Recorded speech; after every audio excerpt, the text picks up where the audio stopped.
stories on the newspaper review at High Impact 102.1 FM. Follow us on social media at High Impact 102.1 FM or call 0700 1021 1021. You can also send WhatsApp messages to 0907 224 5018.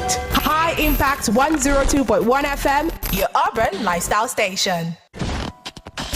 Put a touch of class and finesse on your brand by advertising with us at High Impact 1021 FM. For more information, call 0706 393 5694, 0915 958 1881, or 0902 745 3931. Follow us on our social media platforms at High Impact 1021 FM. Our deals are hotter than the weather itself. Our deals are hotter than the weather itself.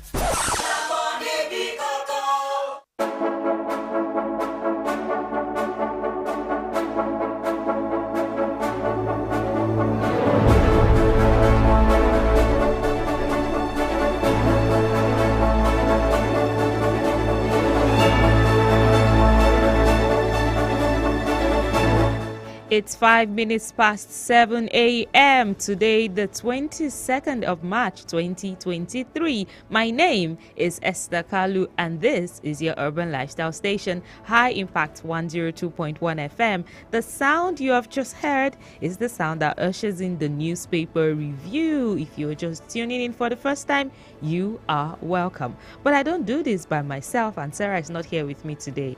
Hello, Krumale. Good morning, Esther. Good morning. Good morning, Lagos. Good morning, Nigeria. How are you doing today, Esther? Very well, thank you. How are you doing today? Oh, excellent.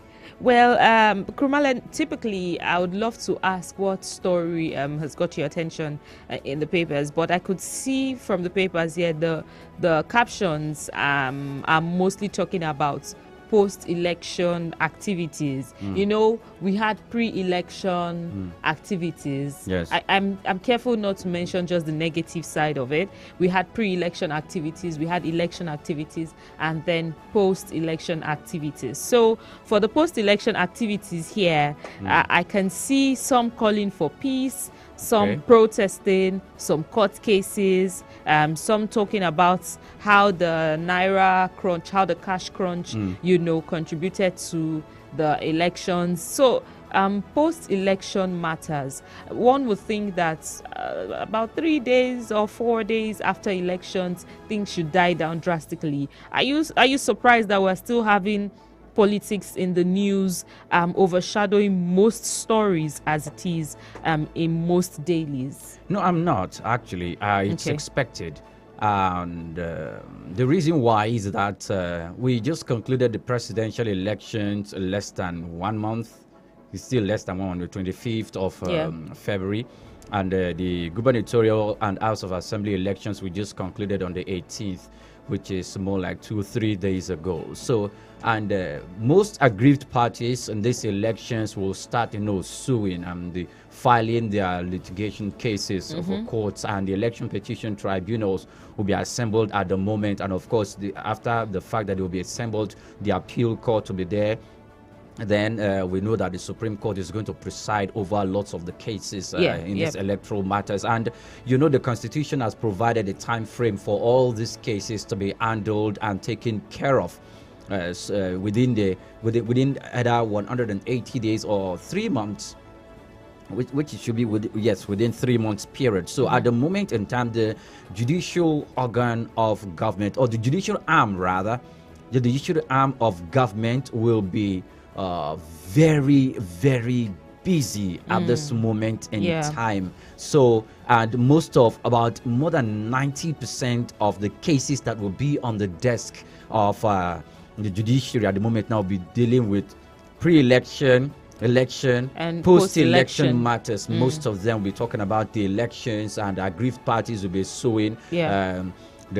Probably the president-elect Atiku Abubakar, Labour Party, Standard Bearer Peter Obi, they are suing. I can't hear much of the Kwakwanso coming to sue. And of course, we know that at the moment, There's a serious protest going on in Ogun State. There's a serious protest going on in Adamawa State. You are giving out everything on the papers. Oh, okay. I just asked a question. Yes. All right. So that those tuning in will not be like, well, they've told us everything on the papers. Let's move on. No. So there's a statement on the paper this morning that I want us to, I want those listening, I want them to go to the papers themselves and get details into it. How I curbed votes buying. This is according to President Muhammadu Buhari. He gave details on how he curbed votes buying. So when we get to that part, we would let you know the paper, the page, so that you could go read it up. But I think that I have a question in mind, but it looks like a question that is better for on record than for newspaper review, which is, does our judiciary give a good avenue for matters of electoral processes to be fully dealt with?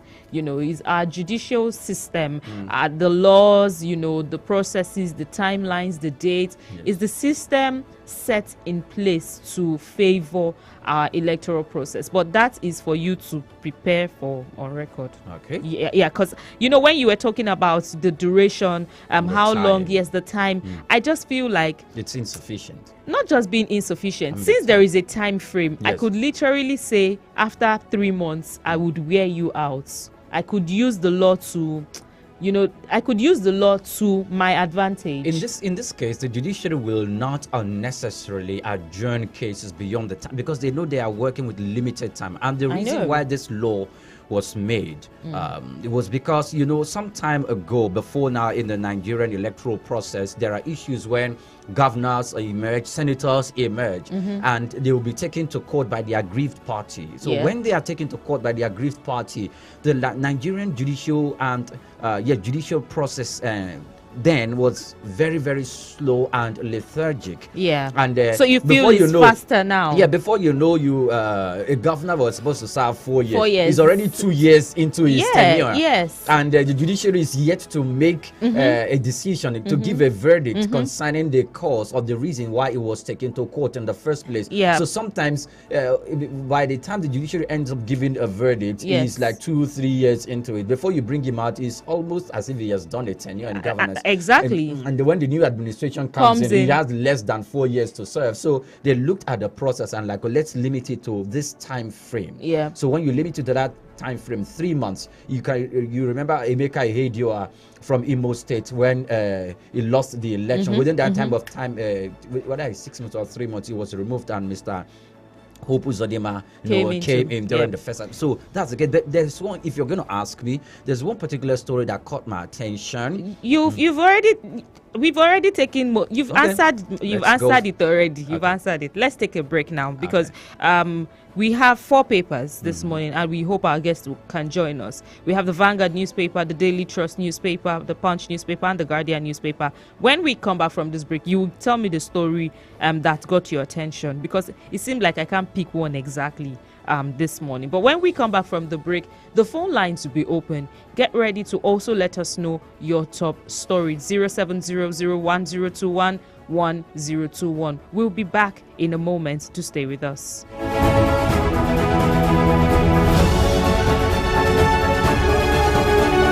Join us Mondays to Fridays at 7:05 a.m. to 8 a.m. for freshly baked stories on the newspaper review at High Impact 102.1 FM. Follow us on social media at High Impact 102.1 FM or call 0700 1021 1021. You can also send WhatsApp messages to 0907 224 5018. High Impact 102.1 FM, your urban lifestyle station.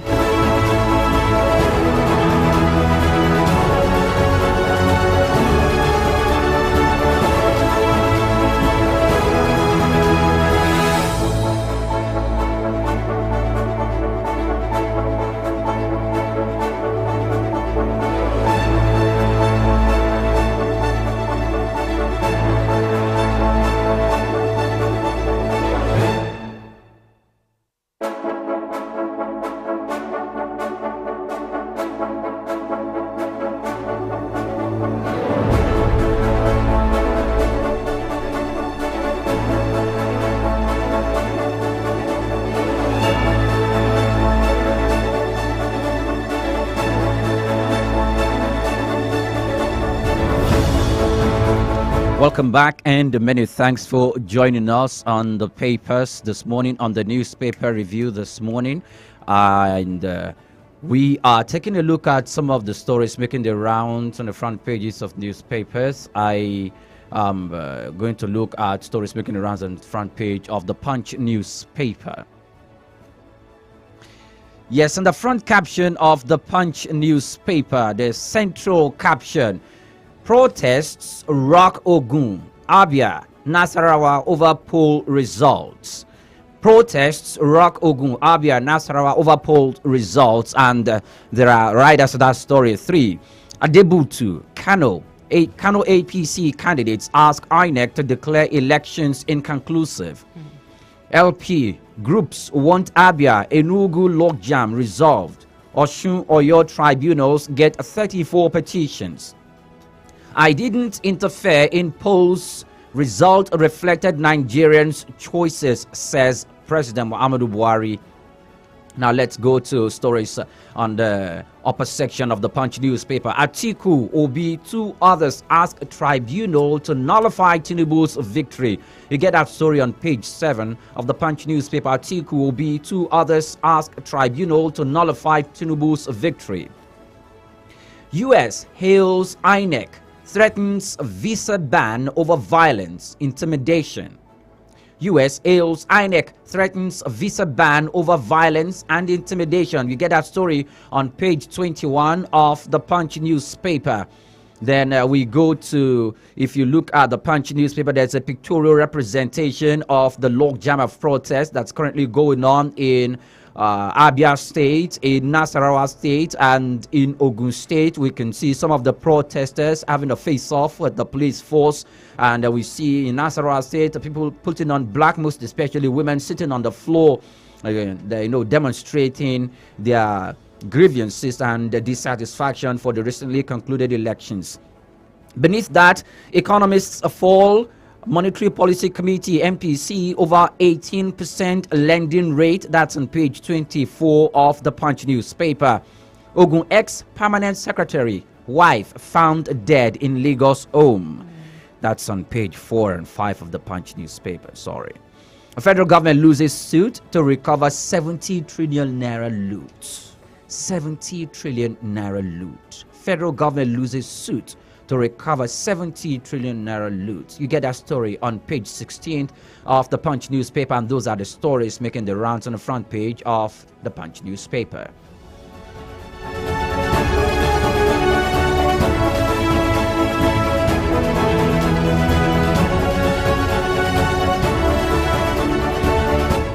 Zero 1021 You can call us. Let us know your top story this morning. 0907-224-5018, and we're streaming live on Twitter at High Impact 1021 FM, on YouTube at High Impact 102.1 FM. From the Punch newspaper, we move to the Daily Trust newspaper. It says governorship polls, defeated candidates reject results in Kano, Lagos, Bauchi, Deltas, and others. The writers to that story says urge supporters to remain calm, head for courts. Protests rock Ogun, Nasarawa, Abia.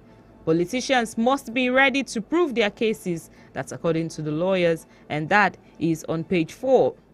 Next is I'm eager to leave Aso Rock. That is according to President Muhammadu Buhari. I'm eager to leave Aso Rock. Still on the Daily Trust newspaper, 4 hurdles Zamfara governor-elect scaled to unseat Matawale. And one writer says governor imposes dusk to dawn curfew. Away from that, woman sets son and grandchildren, daughter-in-law ablaze in Ondo. Oh my goodness. Wow. That's on Daily Trust newspaper, and that is pretty sad. That's even worrisome.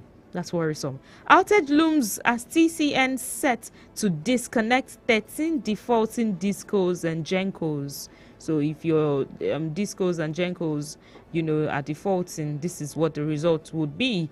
Above that, soldiers shoots Okada man, kills nursing mother and baby, over 200 naira. please. This is still on the Daily Trust newspaper, and the details on page 2. I don't know the idea behind that, but that's something you should read up. Tinubu Atiku clash over comments on healing after polls. That means Twitter should be on fire by now. But I'm very, very sure. it should be. CBN's MPC raises interest rate to 18%. That is the last on the front page of the Daily Trust newspaper this morning. But you can let us know your top story, 0700-1021-1021. You can call us and let us know your top story this morning, or send us a WhatsApp message, 0907-224-5018. Yes, that's the number to call. That's the number to send a message.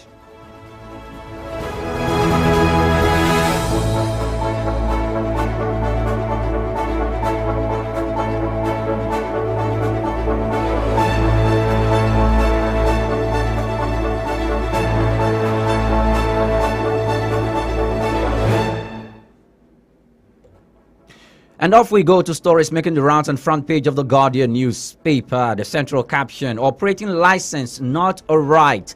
Emefiele wants banks chiefs. Several writers to that story. As the CBN tightens credit squeeze, raises interest to historic 18%. NPR in sync with economic realities, experts argue. Impacts of the SVB's failure on Nigeria. Other African markets in focus at the United States summit, and CBN has taken steps to insulate local banks from risks, Emefiele assures. Those are the writers to that story, which says operating license not a right. Emefiele wants bank chiefs. Buhari exempts digital economy sector from 5% excise duty payments. That's on page 3 of the Guardian newspaper. Mamu arraigned in 10-count terrorism charge, remanded in DSS custody. That story is also in page 3 of the Guardian newspaper. 2023 polls. Observer group wants INEC unbundled. That's the story that caught my attention. Nevertheless, let's move on. Suspended coalition of Abia Guba results. REC visits Abuja. Labour Party stages protests. That's on page 7 of the Guardian newspaper. Moving downwards, we could see pictures of the president, Babagana Moguno, who is the National Security Advisor, Boss Mustafa, Secretary to the Government of the Federation, and other government functionaries of the federal government, with the President Muhammadu Buhari, having a walk there. Then beneath that, we see the faces of 3 persons who currently... Okay, let's go back down to some of the stories. Sanwo-Olu, Lagos committed to completing Red Line Rail project. It's on the Metro page 9 of the Guardian newspaper. Obi, others challenge Tinubu's victory. File petition. Only 6 states, the Federal Capital Territory, adopted group life insurance in 2022. Those are the stories making the rounds in front page of the Guardian newspaper.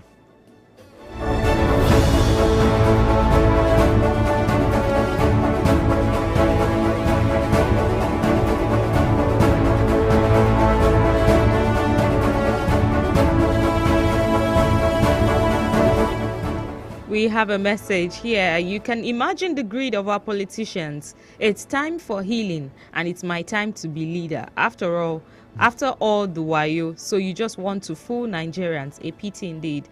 Emeka Ikwoku from Ikwano, Abia State. I believe he's watching online. For him to reach out to us. Okay. Yes, I know he's a regular. Sending messages, but okay. From that part, he has to be watching online. But thank you for your message, Emeka. You can keep your messages coming in 0907 224 5018, or leave a message in the comments on Twitter at High Impact 1021 FM, on YouTube at High Impact 102.1 FM. We are live and you can catch the conversation there. If you're just tuning in, it's 7:23 a.m. We have looked at the Guardian newspaper, the Daily Trust, and the Vanguard, not the Vanguard now, the Punch newspaper. It's time to move on to the Vanguard newspaper. It starts with the message that we just received. Tinubu sues for peace, condemns ethnic slurs and election violence. This has some writers. Says it's time for national healing. And next writer says Tinubu's call for healing after unleashing violence hypocritical, says Atiku. I think this is where their conversation about the clash is happening. Tinubu's call for healing after unleashing violence hypocritical, says Atiku. Nigeria points way towards democracy in region. It's scarce. That's according to Washington Post. Those aggrieved should go to court. Sultan gave that particular statement there. Constitution review. This is on page 9. Buhari rejects bill on par to summon president and governors. That is on page 9. Polls. U.S. plans new visa ban on electoral offenders. And how I curbed votes buying is also on page 9. According to President Muhammadu Buhari, says how I curbed votes buying. You can read that up over there. Obi, Atiku, others file petitions to nullify Tinubu's victory. On page 15, you get the details there.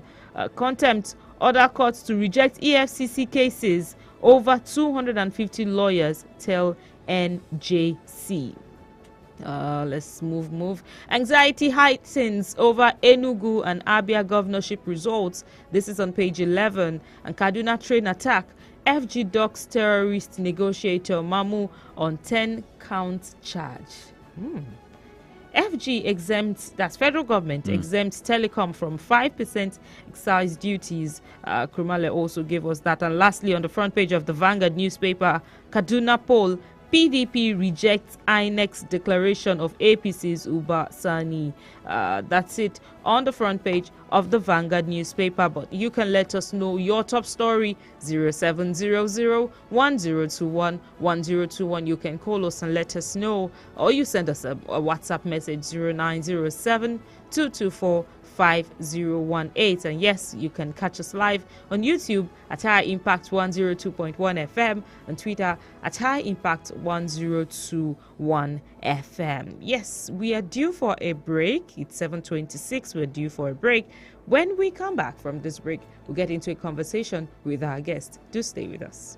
Join us Mondays to Fridays at 7:05 a.m. to 8 a.m. for freshly baked stories on the newspaper review at High Impact 102.1 FM. Follow us on social media at High Impact 102.1 FM or call 0700 1021 1021. You can also send WhatsApp messages to 0907 224 5018. High Impact 102.1 FM, your urban lifestyle station. Put a touch of class and finesse on your brand by advertising with us at High Impact 1021 FM. For more information, call 0706 393 5694, 0915 958 1881, or 0902 745 3931. Follow us on our social media platforms at High Impact 1021 FM. Our deals are hotter than the weather itself. Our deals are hotter than the weather itself. Everywhere you go, no matter where you go, I'll be your we're with you as your urban lifestyle station. High at 102.1 FM.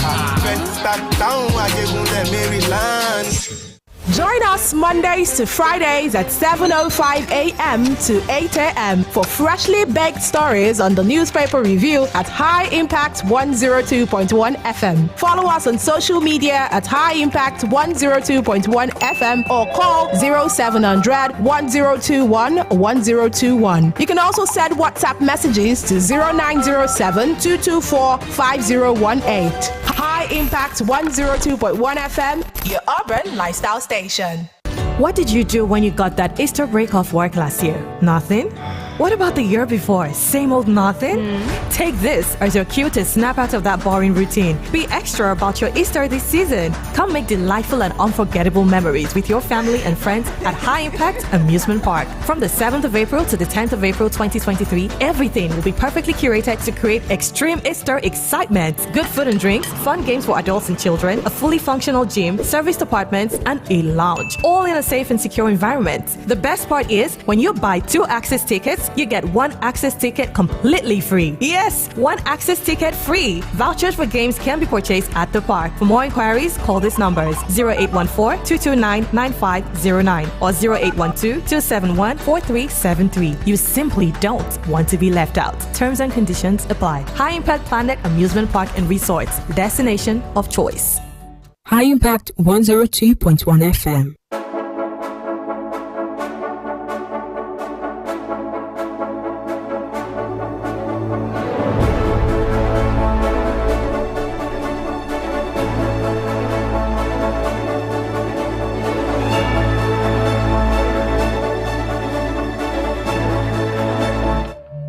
Do you know bad production can kill a great content idea?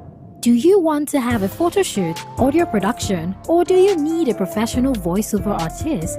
Do you simply want unmatched cinematography, video production, or just event coverage, such as weddings, birthdays, or burials? Or do you need a space for meetings or conferences? All these are possible with High Impact Studios.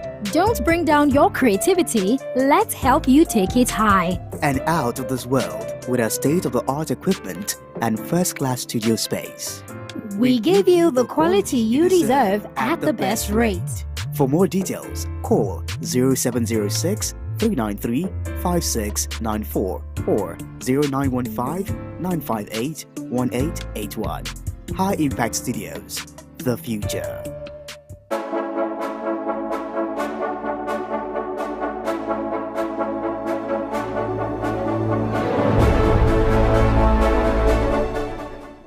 Welcome back to your urban lifestyle station, High Impact 102.1 FM. Yes, the newspaper review continues, and our guest, Sheson Okwade, a public affairs analyst and a financial expert, is here with us to discuss the headlines this morning. Good morning, and thank you for joining us on the newspaper review. Can you hear us? I can barely hear you. Hello? It seems he'll have to join us again. It seems he'll have to join us again. We haven't spoken with him since the elections on Saturday. I know we discussed the presidential elections, and I'm just curious, to find out how it was in his own end, at his end rather, because for some people it was free and fair. For some others, it was marred with electoral violence. I heard a new word yesterday. Is it thug election? Yes, that's the word I heard yesterday, thug election. As far as some people are concerned, this is not the best they have experienced so far. So good. But we're still here on the newspaper review, and you can let us know your top story 0700 1021 1021, or you can send us a message 0907 224 5018. Our guest is here with us already. Hello, good morning. Hello, can you hear us? I believe something technical going on, but we'll get up. We'll get into the conversation with him later on. Let's get into some of the stories. Yeah, Kurmala, you wanted to tell me about your top story today. I was going to talk about INEC's unbundling. There's a particular story. There's a particular story. Yeah. Yeah. There's a particular story on the Guardian newspaper. Okay. What about it? It talks about unbundling INEC. When I was speaking with someone on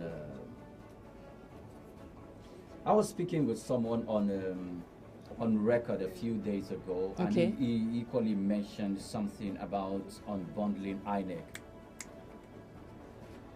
He is talking about unbundling INEC, and when he talked about unbundling INEC, he complained excessively about the inefficiency of the electoral umpire, and this level of efficiency, has marred all the elections in Nigeria since 1999, 2003, 2011, 2007, 2011, 2011, 2015, and in fact, there has been the same problem. Kumale, let me pause here. Our Okay. guest is already with us. Hello, good morning. Good morning, Esther and Komele. Can you hear me now? Loud and clear. Loud and clear. We can hear you very clearly. Thank you for joining us this morning. We haven't spoken to you since the March 18 election. So we're curious. How was it on your end? Oh, quite interesting. Like you said, after we had the 25th of February election, I said that we can always give kudos to INEC for the game changer that they brought to bear and allowing people's votes to count.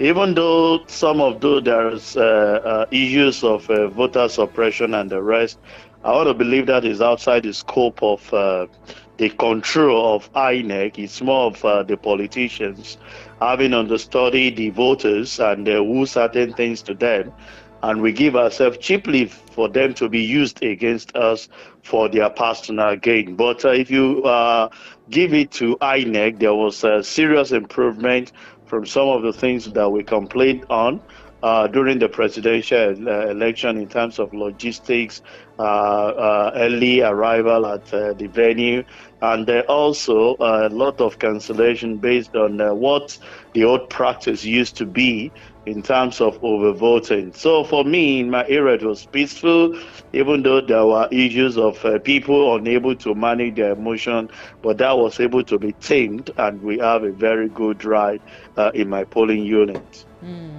Well, I would have loved to ask, well, you already mentioned that it's your polling units, because there were some polling units where people showed up and INEC was not there. And there were other polling units where INEC showed up and people did not show up. So I want to find out, what was the turnout? As now, voter apathy was also a thing. So what was the turnout like around you? Did people show up? Did people come out to vote? Yeah, just like we had during the presidential, people showed up. But you see, part of the things I have observed generally about this election, it's the Beaver is able to streamline certain things. I can tell you, we saw issue of the old practice of impersonation, trying to test the use of beavers at a particular area. In my not in my polling booth, but in the area of somebody coming to use somebody's voter's card and thinking that it will flow. But they can get you the name, but when it's time for the beavers to capture your face, definitely it will decline. And the guy was like raising eyebrow that the beaver was not working until one or two of us approached them and looked at it, that he was coming with the wrong one. And he quickly apologized that was for his brother. He left and never come back. So these are some of the things. Gone are those days while you see a particular area registered voters of over 2 million, like 2 million, 2.2 million, and they'll tell you that accredited voters was 1.8, 1.9.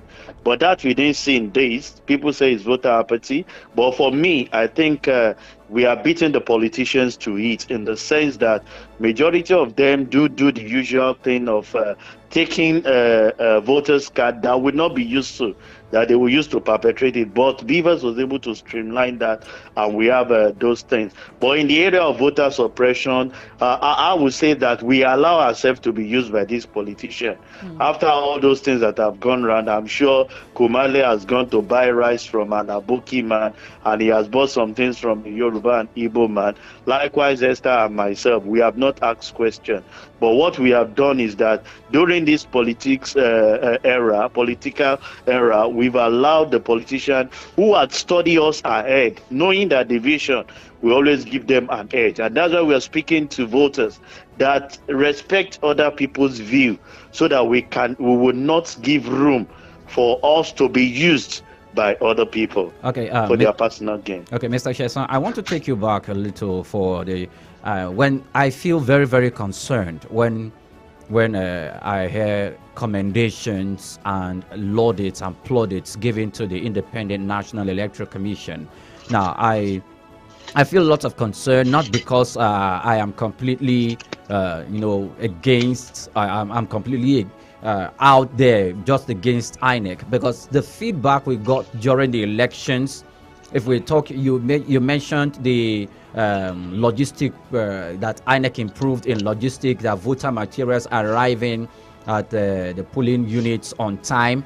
Most of the feedback we got across the country was across most, especially Lagos State, was very, very contrary to that. Kubali, let me interject you, and we need to put those things in right perspective. Okay. Most especially on the part of you journalists. Most of the things you see on social media, there were issues, but not to the extent of which we are raising alarm to condemn things. Mr. Sheson, we didn't base our conclusion on social media. We have correspondence. We have no. We have correspondence on ground, on the field. The same way you have correspondence.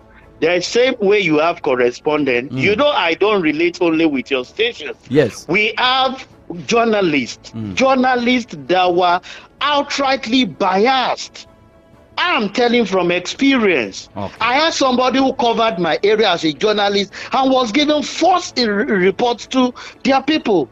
You know, I don't speak like this, but I'm saying that journalists should at least be professional in their delivery of what they give to the populace. These are impressions that we give to outsiders, and we look as if Nigeria is that bad and terrible. Okay, no, Mr. Sheson. I monitor him. Yes. I monitor things, and I have no issue to be biased. Okay. There were sketches of issues here and there. We concentrate more in Lagos. It happens all over the nation.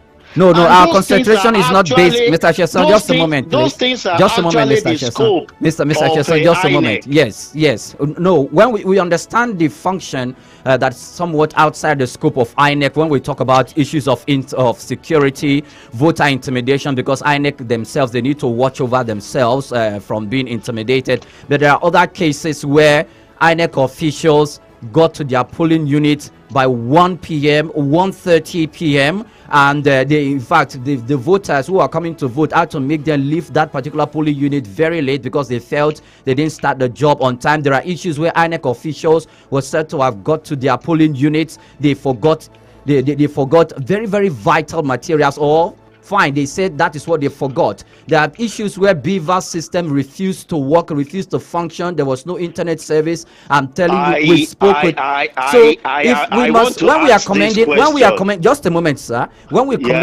are commending and giving laudits to INEC, we must also mention this to balance the equation. Because if we don't, it will be right. When you are mentioning it for proper perspective, yes, to balance it. What is the percentage of what you are saying in this? You have 100% something, and you have 3%. 3% of this complaint that you are talking about, and you are condemning it. So a child that scored 97% in an exam is a failure. But Mr. Sheson, no, it's not a failure. But you can't say INEC scored about 90%. If the international, just a moment, Mr. Sheson. Yes. Of course, he has passed extremely. But even the international observers in this election, you saw their position and the analysis that they have their position before now. We know what happened in their climbs. For those of us that traveled, how that opportunity to be? What was the result of U.S. election? What was Biden's complaint? They should not come and paint we African bad, and we take it hook, line, and sinker. That is part of the thing some of us are stand for. But in times past, these international observers in times past have upheld and given plaudits and laudits to INEC for the one conduct. That they feel that will be more beneficiary to them. No, Mr. Chesson. I am telling you, Kumali. I traveled wide and far. I've traveled wild on this issue like this. And when this international observer comes, everybody have interest when it comes to politics. Okay. Politics is about interest, and they all have their interest. We should not allow them to overuse us, and we look as if they are skimmies in their hand. What was the result of what they have in US? What is the result of things that happen in Brexit? They do as if they are much more better than us, and we took it hook, line, and sinker. Some of us observe their things too. I will want us to continue with this conversation, but because we have other stories to attend to, maybe we can go into those stories. Maybe it will be we can bring you up on record.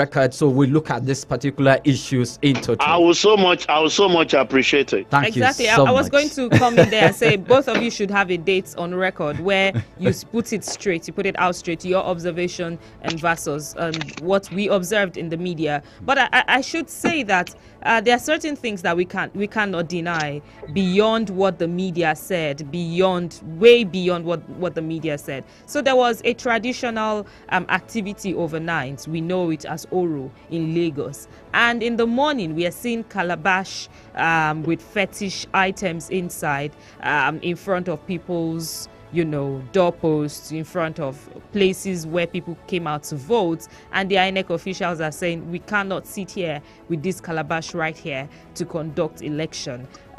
Did you ever see that kind of, first of all, do you admit that happened, and did you see that coming? I didn't see that coming. Did you see such as something that would even discourage people from voting? Esther, I did not see it coming.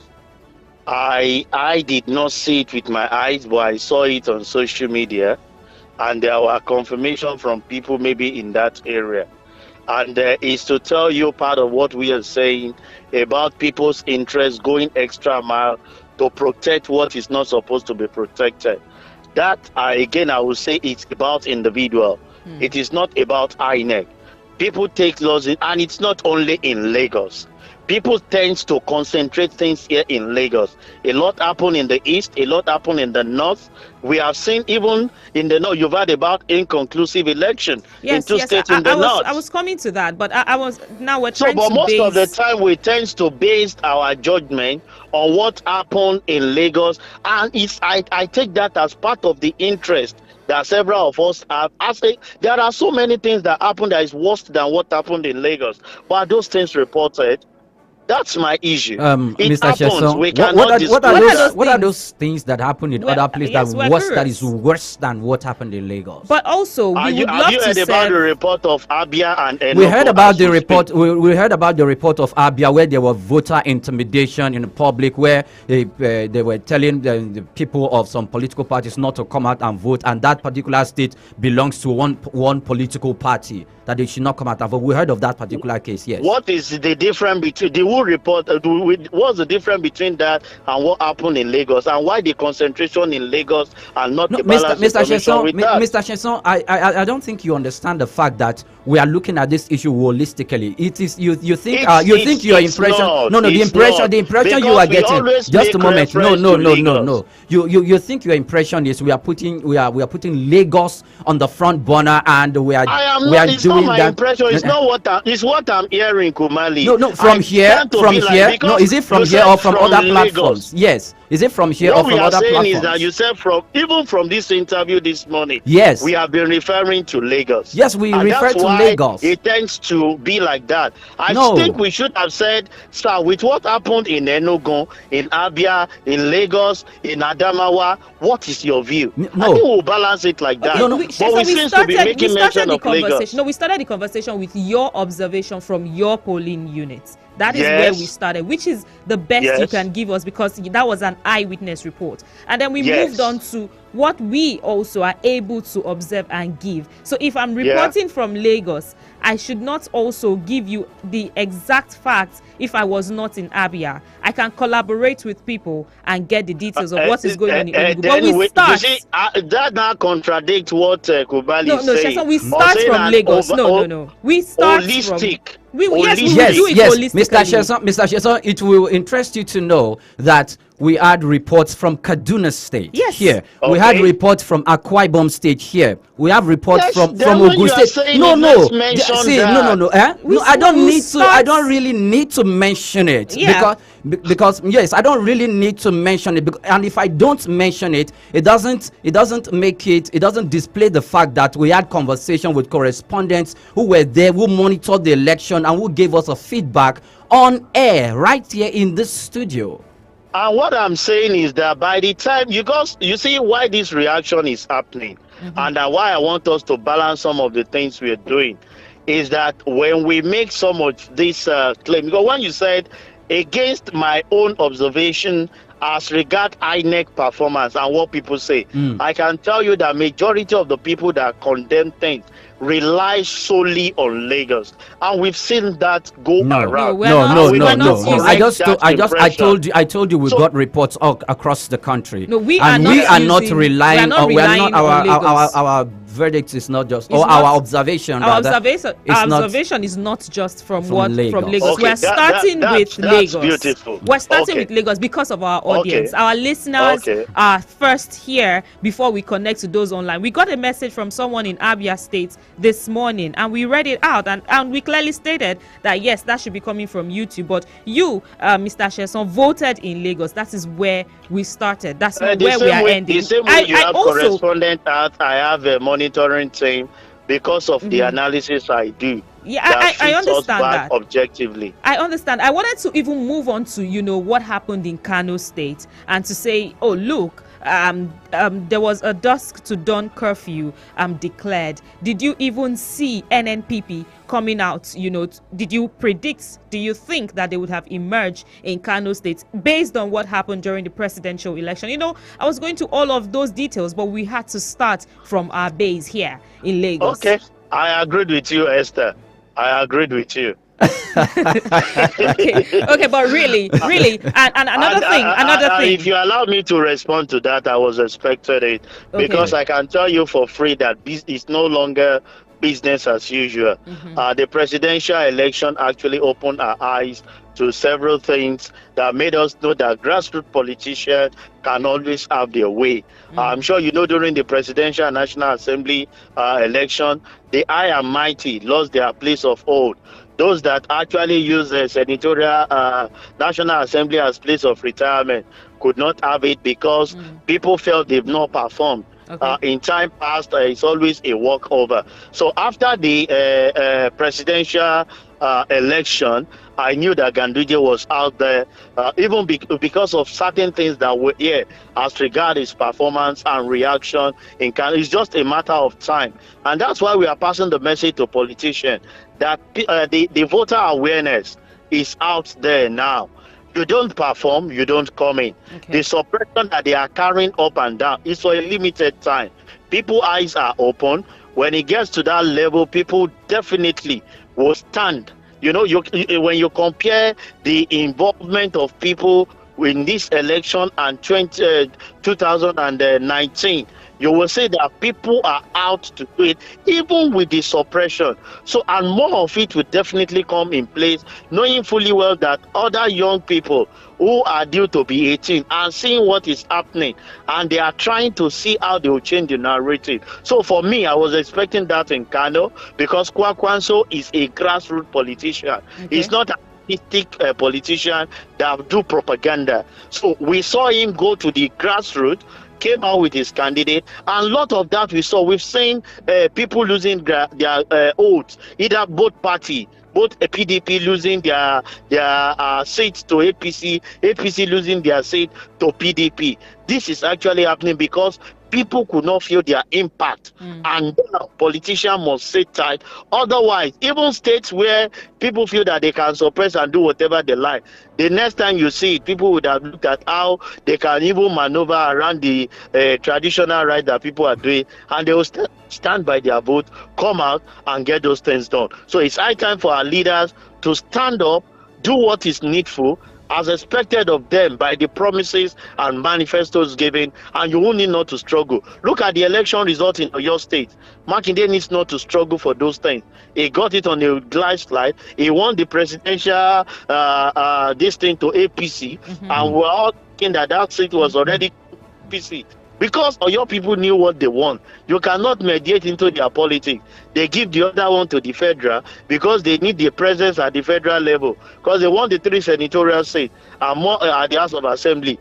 And then when it came to the gubernatorial, they said, no, we know what we want. This guy has worked and he can deliver. And they gave it to PDP. It's to tell you that the voters, the voting is now counting. And people can choose whosoever they like. We will overcome.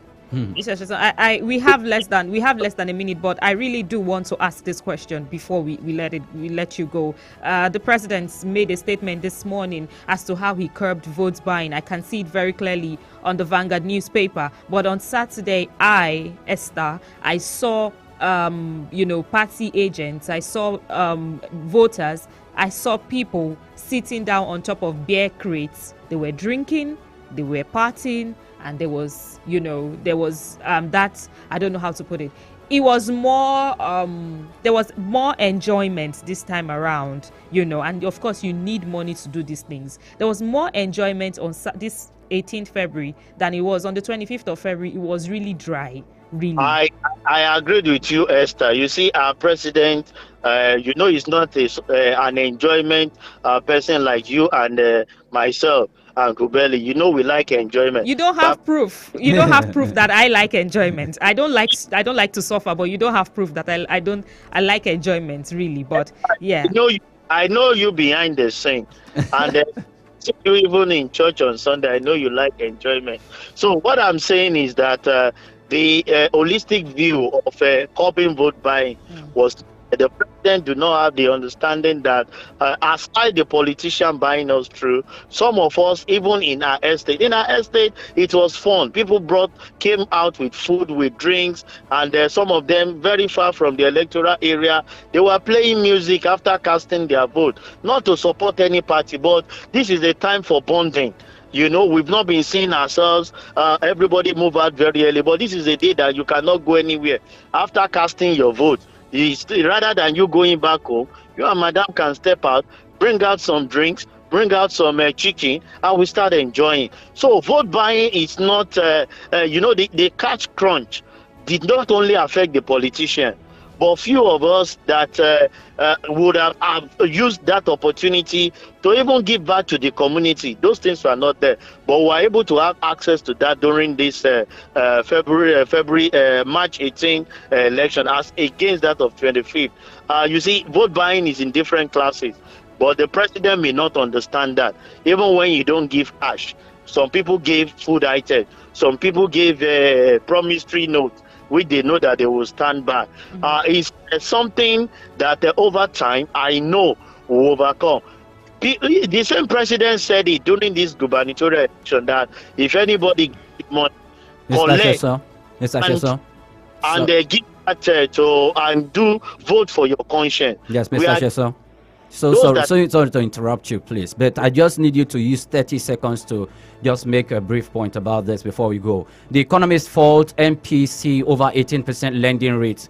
The Monetary Policy Committee recently just increased the profit rate to 18%. I need you to quickly comment on that, please. Yeah, the interest rate was increased based on the MPC meeting held yesterday. It's what we are still expecting because the economic is tight. We are not, the middle class and the lower level that contribute greater quota are not feeling the impact of the governance as we speak because of certain policy being put in place by the CBN. And if you are able to relax this and give more room even to the SMEs, I think it will be better for it. And our foreign exchange still on the high side. These are areas that we expect the government to work on so that we can have a better and a more conducive environment to grow the SME, who contribute as much as 60% to the growth of it, because those are the people that provide employment. Those are the people that you and Will this 18% favor them? It's not favorable. Okay. You formally at 17.5. Okay. Now to 18%. All right. Thank you so much, Seun Kwade, for joining us. I guess on record, Krumale would have you discuss some of the things that went down during elections. I also observed that a political party offered chairs to INEC at my polling unit, that I know. So maybe both of you can rate INEC when it gets to that point together on record. But thank you for joining us today. Thank you, Kumali. Thank you, Seun Kwade, for your time. At least this morning. Yes. Yeah, thank you. Wow, time fast spent. It's already 7:58. I don't think we have so much time to even say goodbye. Yeah. But I mean, thank you all for joining us. Thank you for sending your messages. Tomorrow is another day to continue the conversation. Until I see you next time, I'm Esther Kalu. Bye-bye. And I'm Oyin Priya Krumale. Thanks for listening.